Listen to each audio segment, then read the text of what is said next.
me try this. What? What's happening to it? No, it's just coming slowly. How do I go back? Oh, up. Yes. Okay, great. Thank you. So I heard people in the audience complaining on WeChat about the mic being too quiet, so I'm going to try to keep it closer to my mouth this time around. We'll see if it works. Great, so this is the one of the sort of standard presentations I give when people want just like a quick overview of the entire Ethereum protocol.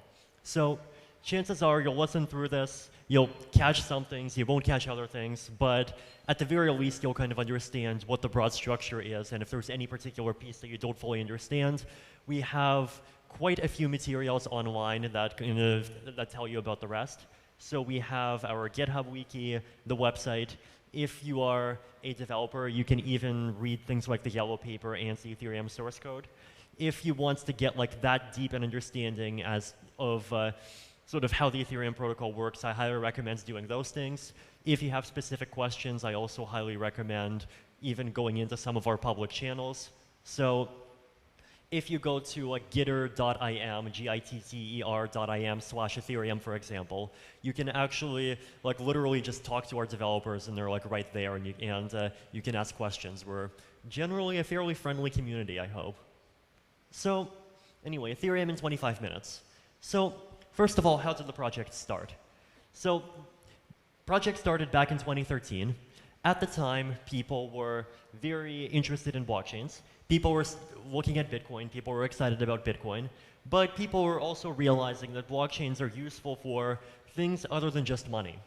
So back in 2011, there was a project called Namecoin, which was trying to make a blockchain-based domain name system. In 2013, there were projects called Colored Coins, which were trying to like digitize arbitrary digital assets or arbitrary assets and put them on the blockchain. There were protocols called Mastercoin that were trying to integrate all sorts of fairly complex features. So there was a consensus that you can do lots of different really cool things with Bitcoin, or with other blockchains. Asset issuance, crowdfunding, title registration, lots and lots of stuff. Problem is, most blockchain protocols were designed like this. Pocket calculator, single purpose device, works reasonably well for all you care about is adding and multiplying numbers, but it does nothing else. And sure, someone with an advanced computer science degree with a good calculator can kind of hack it to play a video game inside of it, but do you really want to do that? So after this, in 2013, there were people who were making protocols that looked like this. So Swiss Army knife. Basically, you come up with a list of 10 or 20 features he wants to have, make a little tiny thing for each one of them, stick them together into a knife, and there you go, that's your product. Or in this case, that's your blockchain. So back at the end of 2013, there were lots of projects that looked like this. They just said, okay, we want blockchains to be usable for asset issuance, crowdfunding, bets, prediction markets, identity registration, title registration. Pick a list of 20 different things, have a list of 20 different transaction types, and have a little piece of the protocol that supports each one. So this is all well and good. Problem is, what if you come up with your list of 20 applications, publish a protocol, then the next day some guy says, oh look, I discovered a 21st blockchain application. How am I going to fit it in? And in 2013, this is exactly what started to happen. So this is the Ethereum way.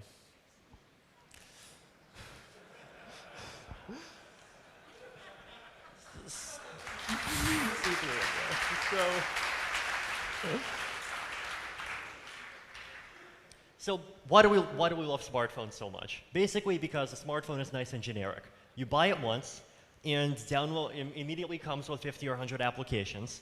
If someone comes up with a new application, they write the code, they upload it to the Google App Play Store, and if you want it to be accessible in China, you can upload it to the Huawei store as well. And then if anyone wants to use your application, they don't need to buy a new phone, they don't need to buy a new hardware dongle. They just download the app and they can start immediately running it. Very simple.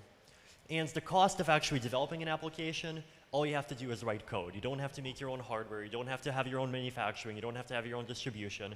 Just write a piece of code, upload it, and let people download it, and you're done. So this is the kind of abstraction and simplicity that I wanted to bring to the blockchain world with Ethereum. So Ethereum is a blockchain. I'm sure if people here are familiar with blocks, I'm sure people here are familiar with transactions. And these are all well and good, but Bitcoin has them too.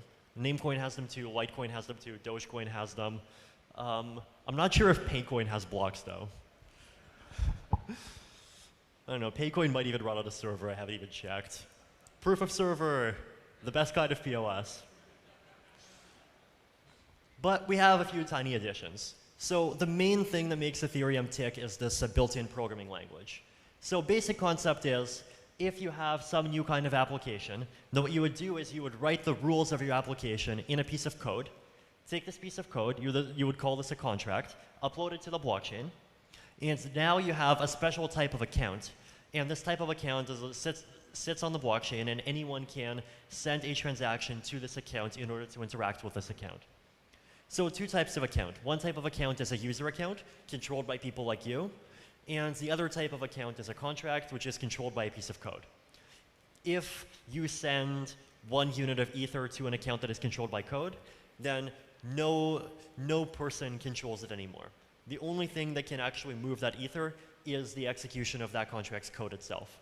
So it basically is an automaton sitting on the blockchain that's executing exactly as the code on the blockchain says it's going to execute. So this is all well and good. Let's try an example. So the hello world of Ethereum is sort of basic, a minimal sort of DNS system. So the idea here is you want to store a mapping of basically domains. So you have something like I don't know, Vitalik.eth, George.eth, Ethereum.eth. Ask me about my cool Ethereum hacking services.eth. So you have a bunch of domains that people might want to register, and for each one you want to store the IP address that it points to, and you want to store who owns that domain at that particular time. So we have two functions. One of them is for registering a domain, and the logic is pretty obvious. If the domain has not yet been registered, then you set the owner to yourself. And another function that says set the IP address. If you own a domain, then you can set the IP address. And this is like basically the minimal thing that's like all you need in order to have like a maximally simple domain name system. Now, as I understand, Nick Johnson is going to be presenting about a kind of much more complete and better one at some point over the next 3 days, but this is sort of the kernel. This is what you start with. So you have this piece of code. Then what you would do is you would compile it. You would get some bytecode, then include the code in a transaction, push the transaction up onto the blockchain. Now what you have created is a contract. And a contract has an address. It has some 20-byte string that represents sort of the location of the contract. It will look like 0x357c, whatever. If you want to register a domain, what you would do is you would send a transaction, and you would specify this transaction is going to be talking to this contract. Now, what can the transaction do?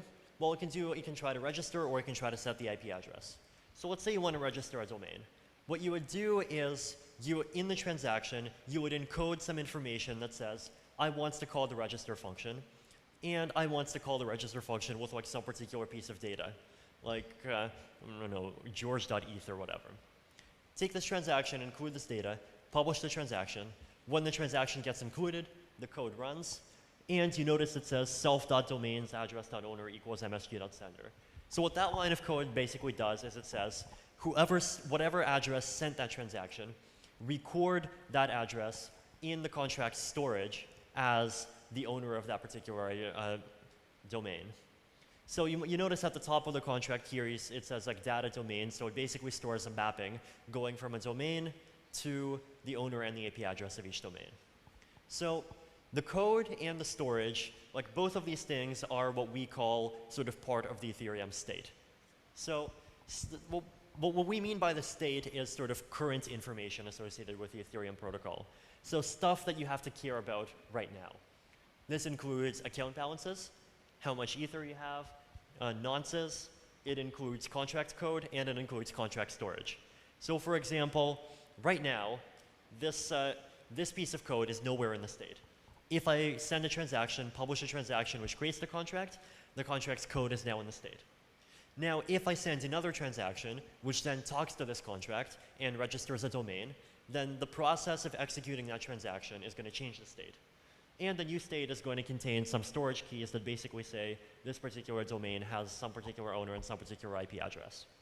So that's kind of what the state means. So it's stuff that you have to kind of care about now. So in Bitcoin, for example, the state is pretty simple. It's just like how much money everyone has at some particular point in time. The second thing is history. So history is things that happened. So transactions are part of the history. Receipts are part of the history. Don't have time to go into them, but feel free to research them more. So this is kind of important because a lot of people ask things like, oh, you know, who stores like the transactions, or if a contract executes, then like who executes the contract, so like where are the results stored?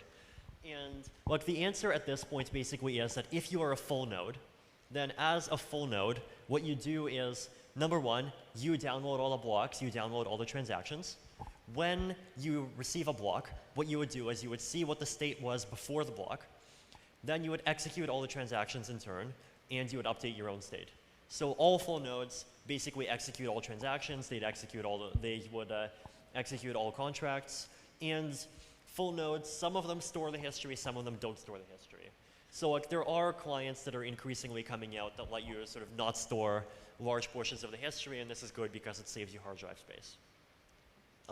So the state in Ethereum consists of basically a key value mapping. So basically the state in Ethereum is like a bunch of account objects. And account objects, once again, two types of accounts. One of them is just an account controlled by a person or some external user, controlled by a fridge, controlled by a dog. The other kind of account is a piece of account controlled by code. So these accounts have 4 pieces of data. One of them is the nonce, and that's basically just a kind of highly technical thing that's used to prevent transaction replay attacks. Second thing is a balance, so how much ether the account has. Third thing is the code. And the fourth thing is storage tree root, which basically points to kind of the storage of that particular contract. So every contract has its own kind of sub-database that it can kind of read and write to as it wishes. Now contracts cannot write to other contract storage databases. So a contract storage kind of is its own property. The contract, only the contract can actually like read and write to storage that kind of belongs to itself. So also important. So code execution, every transaction specifies a to address. Now, if the to address is just some regular account that doesn't have code, then all you're doing is moving ether around. If the to address actually has code, then the code runs, and the code can do things. So the code can send ether from that contract to other contracts. The code can read the contract storage. The code can write to the contract storage. And contracts can even talk to other contracts. So once again, every full node processes every transaction. Every full node stores the entire state. And this is actually fairly similar to how Bitcoin works. It's bold because it's important, as Vlad likes to say in the previous Devcon. So gas. This is another one of those sort of important misconception points. So basically one of the problems with a kind of extremely free and Turing-complete scripting engine is the halting problem. And the halting problem basically says, given a particular program, if you start running it, there is absolutely no sort of guaranteed way to tell in advance whether or not the program is ever even going to stop. So you might have like program A, which just like does a few things and then stops. Program B, which is an infinite loop. Program C, which is like some kind of highly disguised infinite loop. And you can basically come up with programs where like there is no sort of automated mechanism that can tell which programs are infinite loops and which of them are just going to halt after like a billion steps. So what we do in Ethereum is we have this concept of gas. And the idea basically is that when code executes, we count the number of computational steps that the code takes. And every transaction assigns itself a budget. So a transaction might say, this transaction is allowed to consume a maximum of 1 million gas. So what does that mean? So let's say that this transaction goes to some contract, the code starts running, and one of two things can happen. One of them is, before the million steps run out, execution stops. In that case, everything is fine. Second case is, it gets to 1 million computational steps, then you get what's called an out of gas error. Oh, look, this transaction budgeted 1 million steps, but it already took up 1 million steps, and it looks like it's going to execute some more. It might even run forever, I have no idea. So what I'm going to do instead is we're just going to halt execution right there and just revert the whole thing, and the transaction's essentially failed. Now, For like some technical reasons, even if your transaction kind of fails for this reason, you still have to pay the transaction fee for it. But this is the point of this mechanism is basically that like no matter what kind of weird code you have in the transaction, like it's guaranteed that nodes will be able to process it within deterministically within some fixed amount of time. Now, there are other blockchain projects that try to solve the problem with timeouts. So they say try executing the code for 1 second, and if after 1 second it's still running, then you halt. The problem with this approach is that it's not deterministic. So like one computer might take 0.9992 seconds to run a particular piece of code. Another computer might take 1.0008 seconds to run a piece of code. And if the two disagree with each other, then your blockchain has a fork. Gas, completely deterministic computational resource control. So another important thing is that for every transaction, you have to pay a transaction fee for each unit of gas that you consume. So heavier computations cost more. But one important point is that like these two things are separate. So there is like the notion of gas. And the notion of gas is basically just a deterministic method of metering computational resources. And then separately from that, there is protocol economics. And the rules of protocol economics say that if you want your transaction to be included, you have to pay for it. And so if you want to send a transaction to the Ethereum public chain, you have to pay for each unit of gas. If you are doing some kind of like Ethereum-based private network, you do not need to have Ether. So just one important thing that lots of people get wrong that would be kind of good for people to remember. So gas limit, so the equivalent of the block size limit in Bitcoin is kind of the gas limit in Ethereum, 4.7 million gas per block. Now gas isn't just about counting computational steps. You also get charged gas for writing to the state, reading from the state, bytes in your transaction, bytes that you add into receipts, Bloom filter topics. So you get charged gas for kind of almost every resource that you can consume inside of Ethereum. And out of all of those things together, there's this limit that you can't consume more than 4.7 million. So the gas limit actually does kind of adjust automatically, and miners can vote on it. So if Ethereum blocks start getting full, then basically miners are going to be able to kind of just vote the gas limit up, and like no one needs to download any new software. Transactions, 7 parameters. Nonce, so basically prevents replay attacks. So for example, if I send you 10 units of Ether, then what stops you from taking my transaction and including it in a block 10 times to try and drain 10 Ether from my account over and over again? The answer is every transaction has to include a unique number, and once a transaction with a particular nonce is processed, the nonce in the state goes up, and if it tries to verify the second transaction, well, the nonce mismatches now, and so the second time around you can't include it anymore. Gas price, so the amount of Ether you pay for every gas. Start gas is like the amount of gas that you budget yourself. Destination address, the amount of Ether that you send. Data, so if you're just sending Ether, you don't need to care about data. If you're talking to a contract, then data is readable by contract code. So data is how you specify what function of a contract you're calling, what parameters you're calling it with, anything sort of more complex with that. And VRS, elliptic curve digital signatures. Feel free to research them yourself. I think elliptic curve math is cool. Receipts, not going to bother with those. So Ethereum virtual machine, we have a stack, we have a concept of memory, storage, environment variables. So contracts have access to things like the timestamp. And this is great because you can have contracts that say, if the time is greater than something like January 1st, 2018, then do something. And there's lots of wonderful use cases for this. Logs, calling contracts, calling other contracts. Now, in general, if you're a contract writer, you're not going to be writing in like Ethereum virtual machine code directly. You're going to be writing in higher level languages, so Solidity is the most well-supported one right now. You can also write code in Serpent. There's also something called LLL. So there are kind of other languages that you can write your code in, and then the idea is you would write your code in these languages and it compiles down to Ethereum code. So the code that you write is like nice and readable. The code that is Ethereum code is like extremely compact, fast to execute, blockchain friendly. So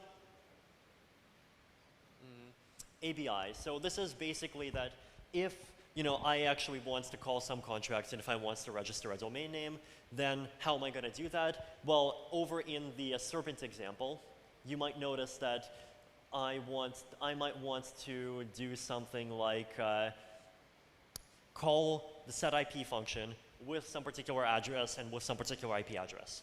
So the way that you actually do a call is by sending a transaction. The way that you specify what you're calling is in transaction data, and there exists this nice standardized algorithm called the ABI by which you can encode the data. So the first 4 bytes represent the function ID, then 32 bytes for the first argument, then 32 bytes for the second argument. If you have variable-sized arguments, it gets more complex, but feel free to research this. So we have a new mining algorithm, and this mining algorithm strives to be kind of memory hard and GPU friendly. So the goal is to sort of prevent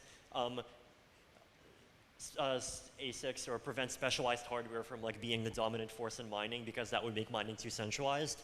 But at the same time, CPU mining has other issues. So we have this sort of GPU mining that's a nice middle ground. It's a fairly pretty algorithm once again. It's called ETH hash. So fast block times, Merkle trees. So this is also a kind of very important piece of the Ethereum protocol. So the reason why I have this picture here is because about a year ago there was this cover in the New York Times that basically have Life Masters that's saying it's all about the blockchain. And personally, I think it's not just about the blockchain, it's about the Merkle tree. And I think Merkle trees are like awesome and really important. So we should have Ralph Merkle saying it's all about the Merkle tree, and you should have some Doges because Doges are cool.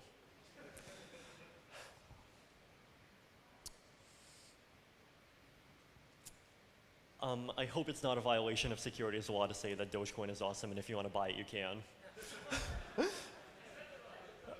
Cool.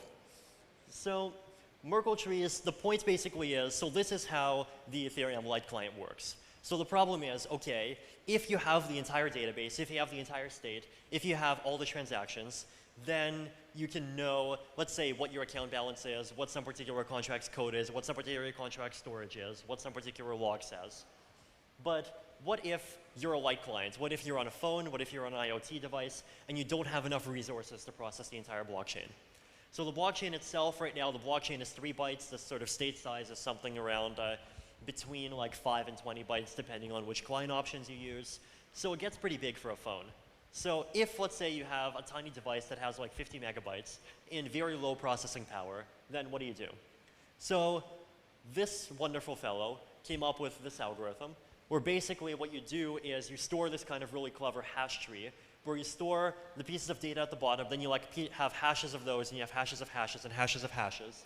And the end result is, if, let's say, all that I care about is getting key for, let's say, some like this particular key of, this particular account 175, then you don't actually have to download the entire blockchain yourself.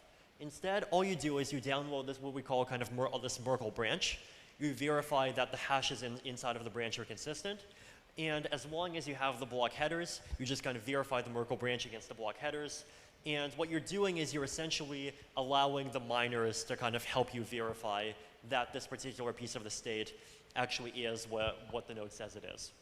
So if a node gives you this sort of Merkle proof that says this particular key in this particular account is 45, if you can verify the proof of work and you can verify the hashes, then basically you can verify that unless like all the miners are at that particular time conspiring to screw you over, this actually is what the state of the blockchain is in this particular place at that time.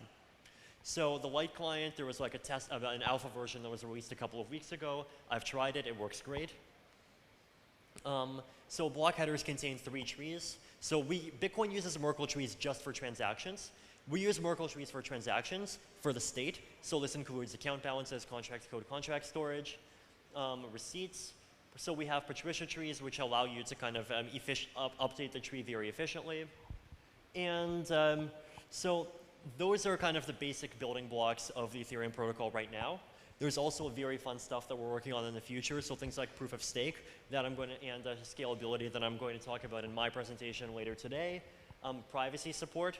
So basically, with privacy, you don't have to actually build things into the base protocol.